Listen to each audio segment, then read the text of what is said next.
নীরা দেখতে যেমন রূপবতী তেমনি সুন্দর হাসি।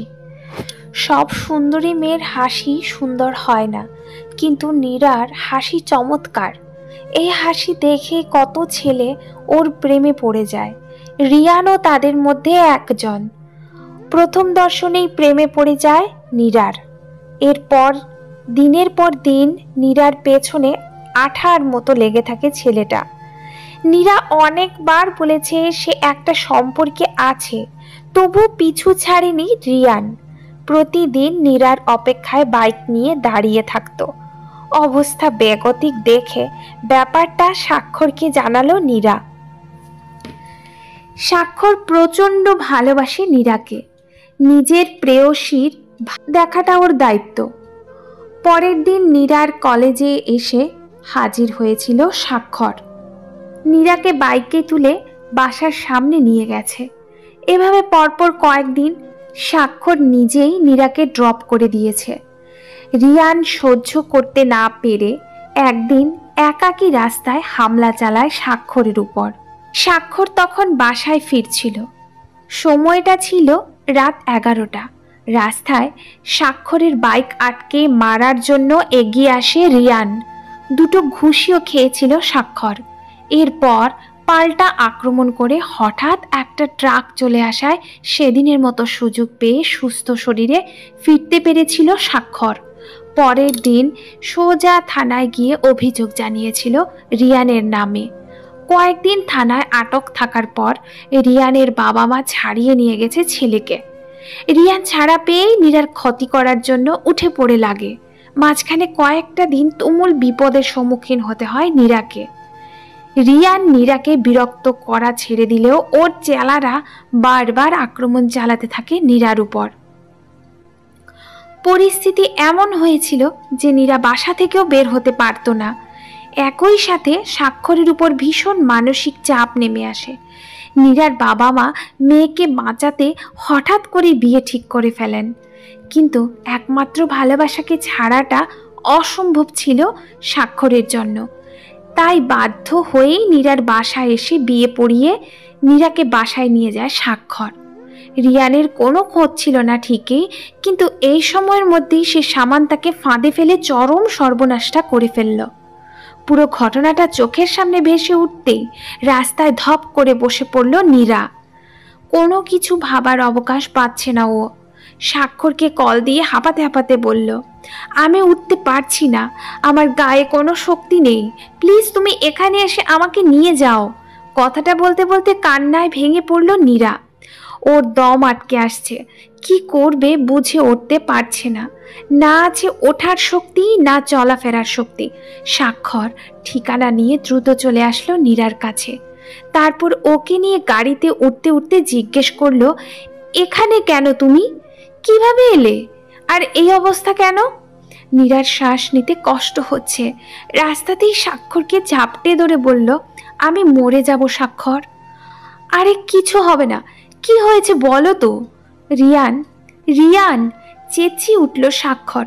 রিয়ান কি করেছে আবার? তোমার কোনো ক্ষতি করেনি তো নীরা? আমার কোনো ক্ষতি করেনি, কিন্তু বলেই হাঁপাতে লাগলো নীরা। স্বাক্ষরের গলাটা শুকিয়ে গেল ভয়ে। করুণ মুখে জানতে চাইল, কি হয়েছে নীরা, বলো আমাকে। নীরা স্বাক্ষরকে আবারও ঝাপটে ধরল। তারপর একটা ঢোক গিলে বলল, রিয়ান সামান্তাকে প্রেমের ফাঁদে ফেলে সেক্স করে ছেড়ে দিয়েছে। বজ্রপাতের মতো ধাক্কা লাগলো স্বাক্ষরের বুকে। অনেকক্ষণ কথা বলতে পারল না। চোখের পলক, এমনকি নিঃশ্বাসও থেমে গেছে ওর। নিজের বোনকে সন্তানের মতো ভালোবাসে স্বাক্ষর। সেই সামান্তাকে নীরা কাঁদতে কাঁদতে বলল, মাঝখানে অনেকদিন রিয়ানের কোনো খোঁজ ছিল না। জেল থেকে বেরিয়ে ও উধাও হয়ে গেছিল। ওই সময়ই সামান্তাকে ফাঁদে ফেলেছে। সামান্তার বয়স অল্প, তাছাড়া রিয়ানকে দেখলে মনেই হয় না ছেলেটা শয়তান। ওকে অনেক ভালো বিনয়ী ছেলে মনে হয়। সেই ছেলেটা এভাবে ওকে ব্যবহার করবে ভাবতে পারেনি সামান্তা। স্বাক্ষরের বুকটা মোচড় দিয়ে উঠছে।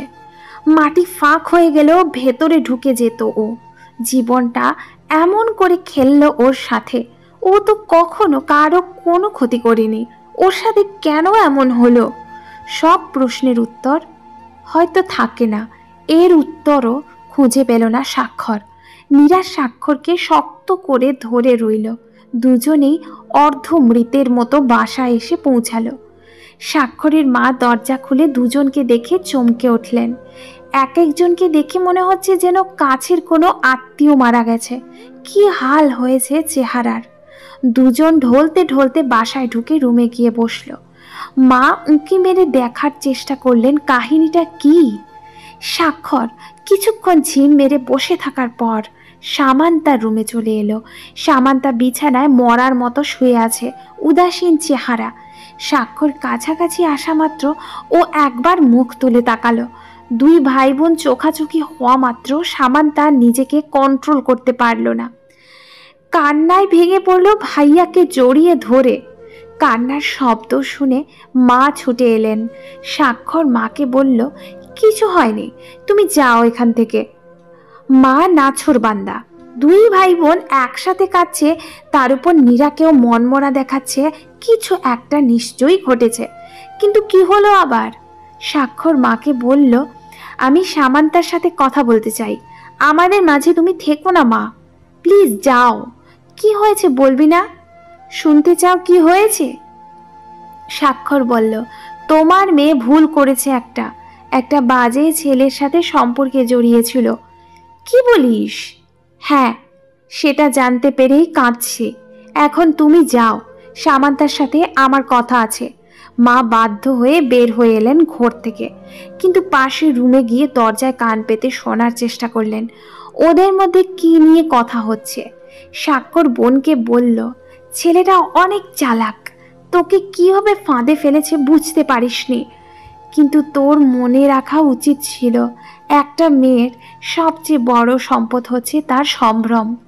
যত ভালোবাসাই থাক, নিজের সম্ভ্রম বিলিয়ে দেয়াটা কি উচিত হয়েছে বল?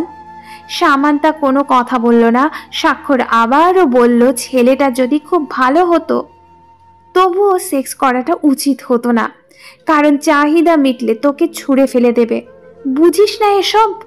ওর নামে ধর্ষণের মামলাও দিতে পারবো না, কারণ তোর নিজের ইচ্ছায় এটা হয়েছে, তুই না চাইলে এটা কখনোই হতো না। সামান্তা ভাইকে জড়িয়ে ধরে কাঁদতে কাঁদতে বলল, আমি বুঝিনি রে ভাইয়া, আমি সত্যি অনেক বড় ভুল করে ফেলেছি। হ্যাঁ, রিয়ান অন্যায় করেছে আর তুই করেছিস ভুল। এই ভুলের মাসুল সারা জীবন তোকে দিয়েই যেতে হবে। আজীবন নিজের কাছে ছোট হয়ে থাকবি তুই, আর বিয়ের পর নিজের স্বামীর কাছে ছোট হয়ে থাকবি। কোনো মেয়েরই এটা করা উচিত না, বুঝিস না তুই? সামান্তার কান্নার গতি আরও বেড়ে গেল। স্বাক্ষর ওকে জাপটে ধরে বলতে যেতে লাগলো নিজের পুরনো শত্রুতার কথা। নীরার পেছনে লাগা, স্বাক্ষরকে রাস্তায় মারা, রিয়ানকে পুলিশে দেয়া, একের পর এক সব খুলে বলল স্বাক্ষর। তারপর বোঝাতে লাগলো সামান্তাকে অনেক শক্ত হতে হবে।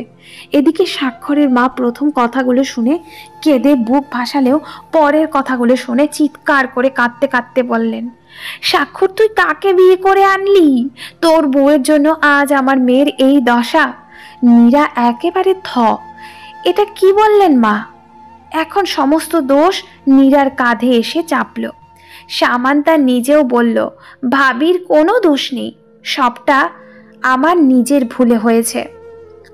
তবুও উনি নীরাকে যাচ্ছে তাই বলে গালি দিতে লাগলেন আর বলতে লাগলেন নীরার জন্যই এই অবস্থা হয়েছে সামান্তার।